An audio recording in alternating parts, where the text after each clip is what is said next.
Juntos na Seara com o pastor Alcione Tadeu. Livro de Números, capítulo número 9. Penso que seja um texto que nos diz muito, nos fala muito ao coração num dia como o dia de hoje. Diz assim, Números, capítulo 9, a partir do versículo 15. No dia em que foi armado o tabernáculo, a tenda que guarda as tábuas da aliança, a nuvem o cobriu. Desde o entardecer até o amanhecer, a nuvem por cima do tabernáculo tinha a aparência de fogo. Era assim que sempre acontecia. De dia a nuvem cobria e de noite tinha a aparência de fogo. Sempre que a nuvem se levantava de cima da tenda, os israelitas partiam. No lugar que a nuvem descia, ali acampavam. Conforme a ordem do Senhor, os israelitas partiam. Conforme a ordem do Senhor, acampavam. Enquanto a nuvem estivesse por cima do tabernáculo, eles permaneciam acampados.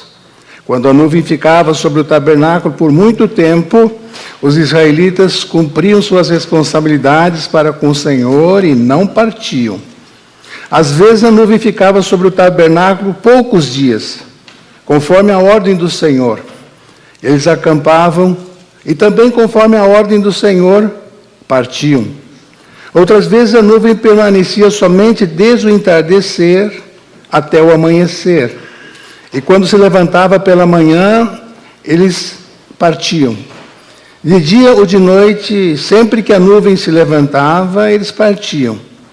Quer a nuvem ficasse sobre o tabernáculo 2 dias, 1 mês, mais tempo, os israelitas permaneciam no acampamento e não partiam. Mas quando ela se levantava, partiam. Conforme a ordem do Senhor, acampavam. Conforme a ordem do Senhor, partiam. Nesse meio tempo, cumpriam suas responsabilidades para com o Senhor, de acordo com as suas ordens anunciadas por Moisés. Meu convite hoje, como pastor da igreja, é: vamos ficar debaixo da nuvem. Vou repetir. Vamos ficar debaixo da nuvem. O que isso significa? O que eu quero dizer com isso, irmãos? Se nós conhecemos um pouco da história, Gênesis nos diz que 70 pessoas da família de José chegaram ao Egito sob a liderança do patriarca Jacó. 430 anos depois, conforme nós lemos em Êxodo, há cerca de 600 homens de pé, homens que estavam em condições de lutar uma guerra, saíram do Egito. Mas vamos colocar aí as esposas, vamos colocar os filhos, e há uma concordância entre os estudiosos que depois desse tempo, o povo saiu do Egito, ou o que saiu, era em torno de 2 milhões a 2 milhões e 500 mil pessoas.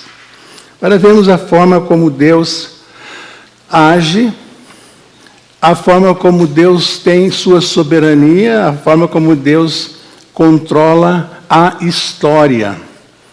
E a gente acha, poxa, 430 anos... Chegam 70, sai essa multidão. Foi muito tempo. Temos que nos lembrar do texto da palavra de Deus que diz que 1 ano para o Senhor é como um dia. E um dia é como 1 ano. Então Deus não se limita ao nosso relógio. Não é o nosso relógio que rege a ação de Deus na história. E o texto diz então que eles chegaram, construíram o tabernáculo, e o tabernáculo era uma tenda onde era colocada a Arca da Aliança. A arca representava Deus no meio do povo. E quando, diz o texto, foi armado o tabernáculo, a tenda que guarda as tábuas da aliança, olha lá, a nuvem o cobriu, desde o entardecer até o amanhecer. A nuvem por cima do tabernáculo tinha aparência de fogo. Era assim que sempre acontecia. De dia a nuvem cobria e de noite tinha a aparência de fogo. Meus irmãos, quais as vantagens de se estar debaixo da nuvem? Daqui a pouco nós vamos fechar essa palavra, esse devocional, falando onde está ou o que é essa nuvem hoje para nós, em nossos dias. O que seria essa nuvem? Vamos falar um pouquinho então sobre esse texto, sobre esta nuvem aqui, pairando sobre o povo de Deus. Quais as vantagens de estar debaixo da nuvem? Primeira, proteção. O calor durante o dia era insuportável. 50, 55 graus lá. Deserto. Sem sombra nenhuma. A nuvem proporcionava sombra ao povo de Deus. À noite, muitas vezes, Deus queria que eles andassem. E então eles precisavam de claridade, de orientação para prosseguirem. E aqui nós vamos parar. A nuvem de dia e a coluna de fogo à noite. A nuvem trazia sombra, a coluna de fogo trazia claridade. Então o povo se movimentava durante o dia, o povo se movimentava também à noite. Nós não podemos deixar passar em branco esse detalhe do povo se movimentando debaixo da nuvem ali no deserto. Foram 40 anos eles girando, passando pelo mesmo lugar. Não tinha ponto de referência, como nós temos hoje. Deserto. Então, eles passaram, né, pelo mesmo lugar várias vezes. Tem ideia disso, irmãos? Não saíram praticamente na física. Se você tem um entendimento de física, na física eles não fizeram movimento nenhum. Quando você estuda física, você tem esse detalhe.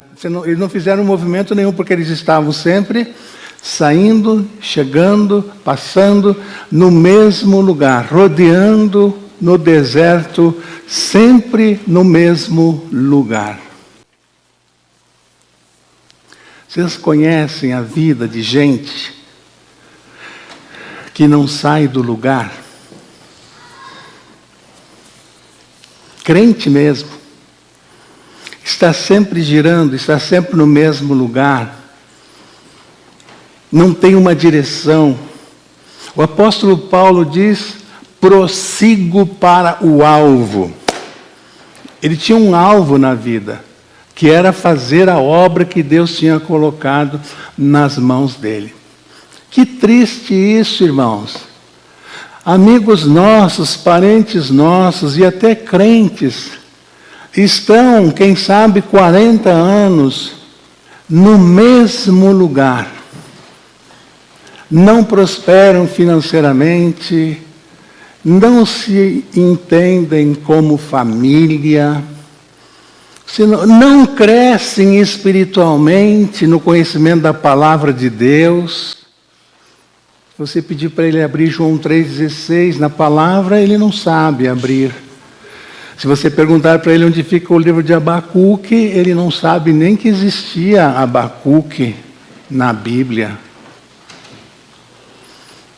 Nesse momento, chegando a mais um final do ano, é uma boa pergunta que a gente deve fazer a Deus, se a gente está crescendo espiritualmente, se a gente está aprendendo com Deus, nessa caminhada com Deus. Se Deus tem nos ensinado alguma coisa, se nós temos aprendido alguma coisa na escola de Deus. Aliás, os desertos da nossa vida, quando Deus nos coloca num deserto, Ele nos coloca na faculdade, em uma faculdade, numa pós-graduação da vida. Porque no deserto não tem sombra, no deserto não tem água, no deserto não tem comida. Então no deserto se depende completamente de Deus. Então quando Deus quer que nós cresçamos espiritualmente, muitas vezes Ele nos coloca em um deserto. E para muitos a experiência de imigrar é vir para um deserto. E no deserto, ou a gente depende de Deus, ou faz como esse povo aqui. Blasfema contra Deus. Acha que Deus errou em relação a nós, que Deus é culpado de tudo que está acontecendo de mal em nossas vidas. No mesmo lugar. No mesmo lugar. Vocês que já chegaram aqui na igreja, acho que eu falei isso faz uns 2 anos atrás. Quem chegou aqui na igreja há 2 anos atrás? Está aqui há 2 anos. Todos estão aqui há mais de 2 anos? Então já ouviram eu falar isso. Tem gente, tem parente nosso, tem crente, que vive pela filosofia do cachorro. Conhece a filosofia do cachorro? Quando o cachorro, no quintal do sítio, fica nervoso, as moscas lhe incomodam, mosquito lhe morde, o que o cachorro faz? Ele fica girando, às vezes o dia inteiro, tentando morder o rabo. Já viram? O cachorro roda. Então ali há muito movimento e nenhum deslocamento. Tem vidas assim. Não progride. Não melhora como ser humano. Não melhora na sua vida espiritual. Não melhora como marido. Não melhora como filho. Não melhora como esposa. Não cresce. Não amadurece. E é uma pessoa ativa, tem saúde, vai para cá, vem para lá, faz dinheiro, trabalha.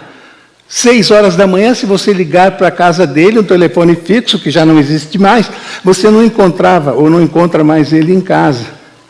Volta para casa 7 da noite, 7h30, tem muito movimento, mas não vai a lugar nenhum. Não tem metas, não tem planos para a vida. Assim foi com o povo de Israel aqueles 40 anos. Uma viagem que era para durar 11 dias. Durou 40 anos. Minha oração como pastor da igreja é que nossa igreja e nós, como família, como membros da igreja, estejamos caminhando, estejamos indo para a frente. Como diz o apóstolo Paulo, prossigo. Eu vou em frente, eu tenho metas na minha vida. Eu sei onde eu quero chegar. Na minha aposentadoria eu quero servir a Deus dessa forma. Com o dinheiro que eu vou ganhar o ano que vem, eu vou investir aqui, vou entregar meu dízimo, vou sustentar missões. Você tem esse tipo de disciplina para criar metas que vão ajudar você a não passar por essa vida aqui de qualquer maneira? Dito isso, irmãos, a partir dessa introdução aqui, eu quero dizer para os irmãos, eu quero compartilhar com os irmãos o que eu vejo quando a gente anda debaixo da nuvem. Primeiro, a gente encontra debaixo da nuvem proteção. O Salmo 34, versículo 7, diz assim, irmãos, um ótimo versículo para a gente decorar. Salmo 34, verso 47, 47. Quando o buscamos, Ele nos livra. Quando olhamos para Ele, Ele nos ilumina.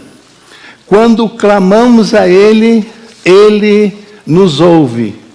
Quando nós temos temor a Ele, Ele cuida de nós.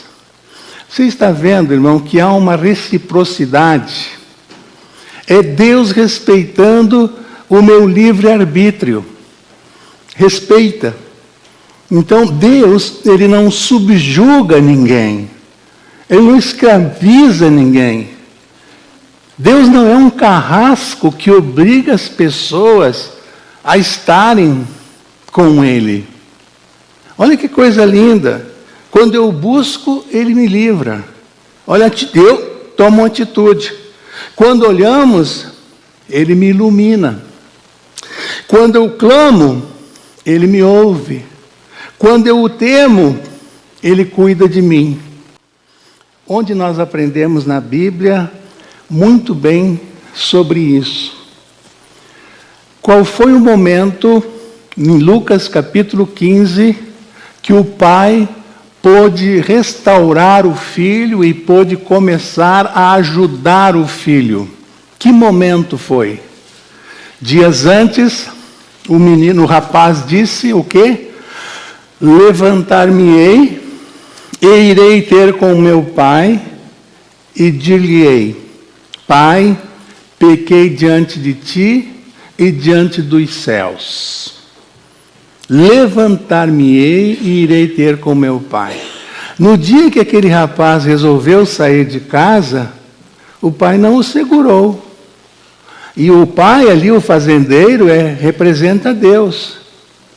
O pai não o segurou, o liberou. Pode ir. Fez o cheque. Pode ir.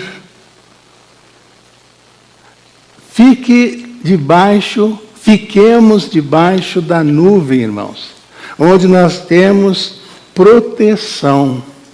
Ele nos protege, Ele cuida de nós. Muitos aqui poderiam dizer, contar testemunhos de como Deus lhe protegeu numa situação difícil, neste ano que estamos findando. Como Deus cuidou de nós.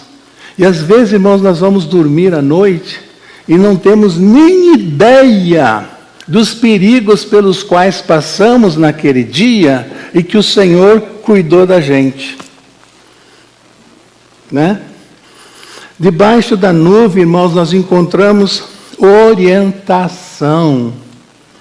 A nuvem andava e a nuvem parava. A nuvem parava, o povo acampava. E assim era. Conforme os movimentos da nuvem, eram os movimentos do povo. Deus realmente é quem orientava o povo. Irmãos, deixa eu falar um termo militar aqui para vocês.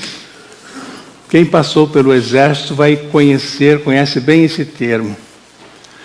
Irmãos, e não é difícil de entendê-lo. Nós, povo de Deus, hoje, nós marchamos ouvindo um outro tambor. Nós não seguimos a marcha, o tambor do mundo. Nós não marchamos contra ou como esse mundo, nós marchamos contra tudo o que está aí. Nós temos a orientação de Deus. Só havia movimento no arraial quando vinha uma ordem de Deus. Você tem seguido a agenda de Deus para a sua vida?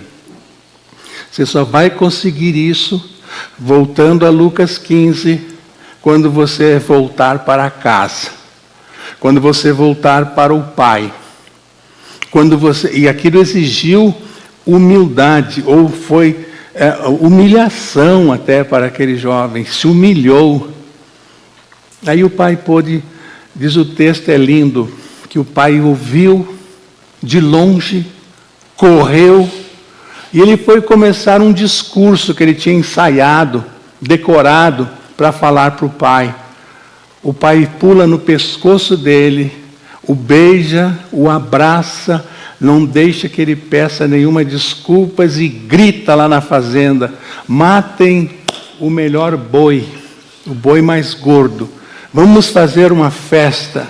Esse meu filho estava perdido. Essa é a nossa história, irmãos. Quando a gente volta para Deus, não é só aquela pessoa que não tem Jesus como Salvador, não. Quantas vezes nós, como crentes, nos afastamos da presença de Deus e precisamos tomar a decisão de nos levantarmos e irmos, voltarmos para junto de Deus. Então, diz lindo o texto, ficavam muitos dias e seguiam, ficavam poucos dias e seguiam, quer de dia, quer de noite, paravam ou seguiam. Mas, de novo, ficavam 2 dias parados e seguiam. Ficavam 1 mês e levantavam acampamento. Ficavam 1 ano. 1 ano. Aí Deus movimentava a nuvem em cima do tabernáculo, onde estava a arca, e então o povo se movimentava. Que coisa interessante. Seguir a Deus, para fechar esse ponto aqui, irmãos, sobre estarmos sendo orientados por Deus, exige fé. Precisamos de fé. Jesus virou-se para os apóstolos um dia e disse: atravessem para o outro lado do lago, que eu vou ficar mais um tempo com a multidão, depois eu vou subir no monte. Ele vai ao monte para orar. Atravessem o lago. Eles atravessam e vem a tempestade. Jesus não sabia que haveria logo em seguida uma tempestade? Claro que sabia. Mas Jesus queria dar a eles, naquele dia, uma experiência com Ele. Daqui a pouco aparece Jesus andando sobre as águas. Seguir a orientação de Deus exige fé. Quando Jesus disse: entrem no barco e passem para o outro lado, eles fizeram assim. Na multiplicação dos pães, Jesus disse: dividam o povo em grupos, de 50, de 100, mas não tem pão. Sentar para quê? Fazer grupos para quê, se não tem comida? Dispensa esse povo para que vá às cidades próximas e comprem comida. Sentem o povo em grupos. Quando eles obedeceram a orientação, eles viram o milagre. Aí aparece Oséias na Bíblia. A esposa de Oséias saiu de casa. Muitos aqui, quem sabe, nem saibam a história de Oséias. A esposa de Oséias deixou o profeta, abandonou a casa e se tornou uma prostituta. E aí a prostituição não deu muito resultado na vida dela. Foi muito maltratada lá fora, no mundo. E ela foi colocada num mercado para ser vendida como escrava, agora. De esposa do profeta, prostituta e agora escrava. Aí um dia Deus chega para Oséias e diz assim: Oséias, sua esposa, ou sua ex-esposa, está lá no mercado sendo vendida como escrava, depois de toda a prostituição que ela cometeu e que você sabe muito bem, que feriu tanto você. Vai lá no mercado e compra ela. Onde se vendiam escravos. Compra ela e traz de volta para casa. Estou dizendo isso, irmão, só para reafirmar esse ponto com os irmãos. Seguir a orientação de Deus, aquilo que Deus está nos dizendo, exige fé. Que Deus vai prover. Que Deus está no controle de todas as coisas. Então, parava a nuvem, eles paravam. Movimentava a nuvem, eles se movimentavam, seguindo a agenda de Deus. Debaixo da nuvem ainda, irmãos, eles tinham segurança. Deus estava protegendo eles. O que é esperança, irmão? Esperança não é pensamento positivo. Você tem que pensar positivo nessa hora. Esperança não é pensar positivo. Esperança não é um desejo que eu tenho no coração que aconteça no próximo ano, ou nesse final de ano, algo em especial. Eu tenho esse desejo. Isso não é esperança. Esperança não é uma probabilidade. Eu tenho uma probabilidade de ser promovido na empresa, de conseguir mudar de estado, de conseguir comprar mais um carro. Há essa probabilidade. Esperança não é isso. Não é esperança. A Bíblia diz que esperança é você acreditar naquilo que ainda não existe. Não está na sua frente, ninguém está vendo, nem você está vendo. Então, Hebreus vai dizer que a esperança é uma certeza de algo que você ainda não viu. Deixe-me explicar melhor. Quando o povo chegou às margens do Rio Jordão, agora já sob a liderança de Josué, diz o texto bíblico que era inverno. E as margens do Jordão transbordavam. Era uma enchente. E eles chegam nas margens do rio com a arca nos ombros. Os homens estão carregando a arca de Deus nos ombros. E o rio transbordando. E Josué resolve orar. Deus diz para Josué: Josué, não tem nada que orar não. Não é para orar. Diz ao povo que marche. Diz ao povo que... E o texto é lindo, irmãos, que diz assim, quando os sacerdotes, os pés dos sacerdotes tocaram as águas que batiam ali, o rio estava transbordando, quando as águas tocaram os pés dos sacerdotes, as águas que vinham de cima pararam. E as águas de baixo seguiram, e o rio ficou em seco, e eles passaram em seco pelo rio. Meus irmãos, isso é crer na segurança de Deus, que Deus está nos segurando pelas mãos, que a gente pode fazer o que Ele está nos orientando. Mas nunca esqueça de quanto você está perto de Deus. Nossa esperança, irmãos, é baseada nas promessas de Deus. Nas promessas do nosso Deus. A Bíblia vai dizer também que a esperança é a âncora da alma. Aquele navio imenso fica seguro no porto quando os marinheiros jogam a âncora. Fica ali imóvel. A esperança estabiliza a nossa vida. Lindo demais isso, irmãos, para nós nos apegarmos nisso.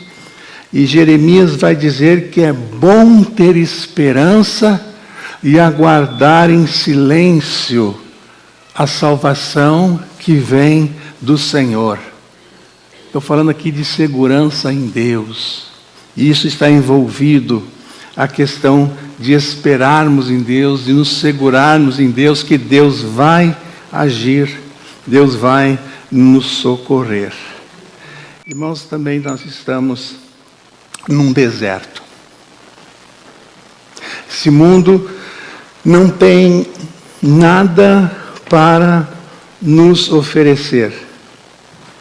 Nós hoje também, como Igreja de Jesus Cristo, precisamos da proteção de Deus, precisamos da orientação de Deus, ter fé em Deus, crer que Ele é suficiente, não sairmos debaixo da nuvem. Mas pastor, onde está a nuvem hoje? O que é a nuvem hoje? Estou vendo só nuvens aí, naturais. Meu irmão, a nuvem hoje é a presença de Deus em nós, que é o Espírito Santo. E Ele faz tudo isso aqui que o povo experimentava de uma maneira sobrenatural. A ação do Espírito Santo também na nossa vida é sobrenatural. Antes de se despedir, indo embora, o que Jesus disse? Eis que estarei convosco todos os dias. Até quando? A consumação do século. Nossa nuvem hoje, meus irmãos, é o Espírito Santo. Uma promessa de Jesus. Lembram? Vou para o Pai, mas não vos deixarei órfãos. Ele vai mandar o Consolador. E aí vem o Espírito Santo. A palavra de Deus diz que os anjos do Senhor acampam-se ao redor dos que o temem e cuida daqueles que temem ao Senhor. Meus irmãos, toda vez que eu leio esse versículo sobre os anjos acampam ao meu redor, eu tenho anjos acampados, eu não vejo, mas eu tenho anjos acampados ao meu redor, porque isso é uma promessa de Deus. Eu não consigo deixar de pensar onde eu tenho ido, onde eu tenho levado o meu anjo. E aí entra a questão de onde a gente tem frequentado, como a gente tem frequentado, como a gente age dentro de casa, como esposo, como filhos, aonde eu tenho levado o meu anjo, ou o anjo que me acompanha, onde ele tem me acompanhado. Onde? Então, nós temos também essa garantia, como o povo tinha a nuvem lá, fogo à noite, para clarear. Nós temos hoje o Espírito Santo de Deus para fazer essa obra em nossas vidas. Agora, na época da graça, no Novo Testamento, não é preciso mais nuvem nenhuma. Nós temos anjos ao nosso redor, nós temos o Espírito Santo nos acompanhando. E para terminar, irmãos, eu vou ler o versículo 14. Capítulo 14, verso 14. Diz assim: E falaram disso aos habitantes desta terra. Eles ouviram que tu, ó Senhor, Moisés está falando com Deus. Moisés está falando com Deus. Estás com este povo e que te veem face a face, Senhor. E que a tua nuvem paira sobre eles. E que vais adiante deles numa coluna de nuvem de dia e numa coluna de fogo à noite.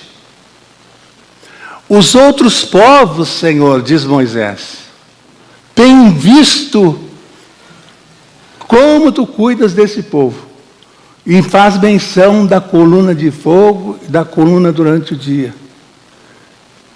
Os outros povos viam o quanto Deus amava, o quanto Deus cuidava daquele povo. Irmãos, que o povo, nossos parentes, vejam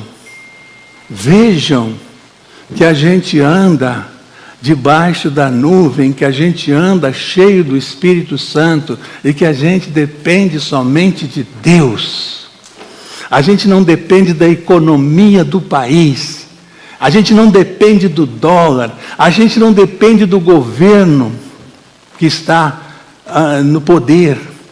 Nós não dependemos do gerente do banco. Nós não dependemos daquele dinheiro que está no cofre.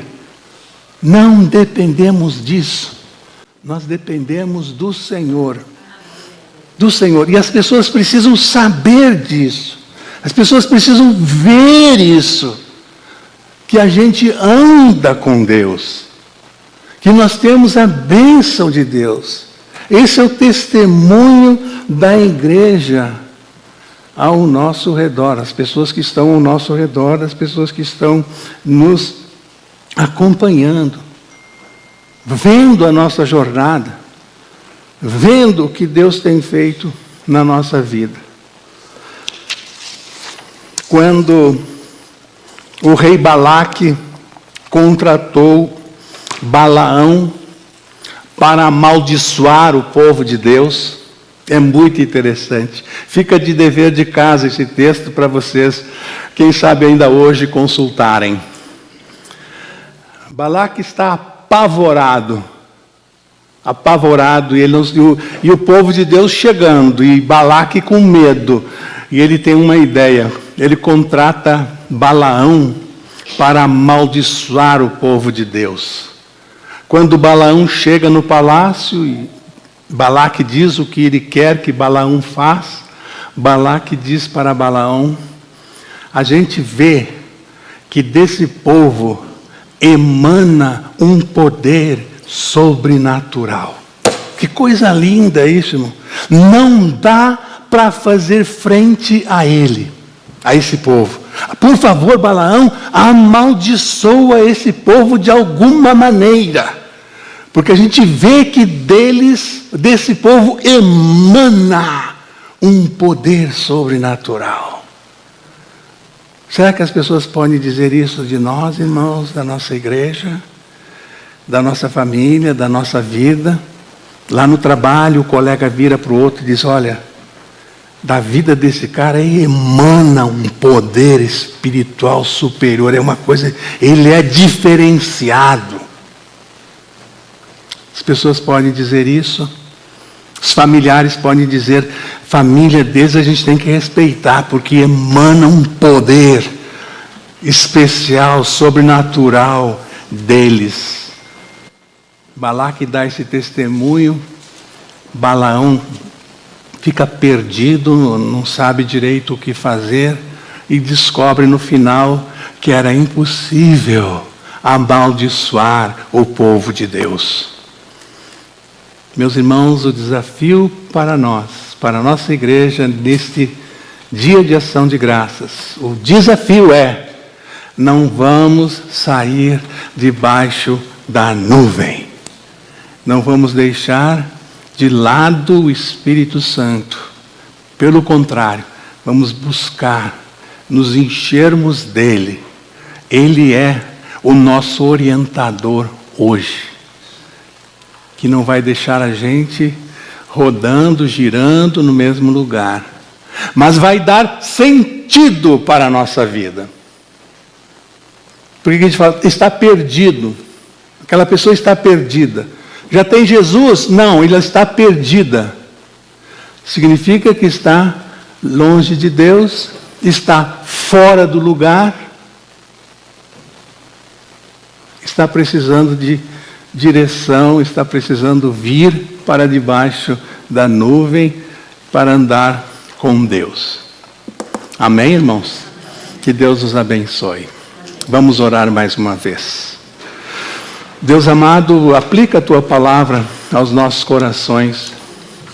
Naquilo, Senhor Deus, em que eu fui falho, naquilo, Senhor Deus, que eu não soube explicar direito, naquilo que não ficou bem claro, houve alguma interferência e não ficou forte, não ficou claro no coração, ó Pai, do irmão, da irmã, eu te peço, por favor, Senhor, esclarece. Aplica, Senhor, essa palavra nas nossas vidas nesse dia de ação de graças. Que a gente não possa de jeito nenhum, de maneira nenhuma, sair debaixo da nuvem, te abandonar. Por favor, ó Deus, enche-nos de Ti, enche-nos do Teu Espírito Santo. Nós queremos andar com direção certa, nós queremos fazer aquilo que Tu tens para nós. Nós queremos cumprir a Tua agenda. Que Tu nos dê, ó Deus, as ordens. Nós queremos cumprir as Tuas ordens. De andar, de parar. De andar e de ficar. A gente sinta claramente que és Tu, ó Pai, que está nos orientando. Nós oramos, falamos contigo em o nome de Jesus. Amém. Amém. Um dia abençoado para os irmãos, um dia abençoado para cada família.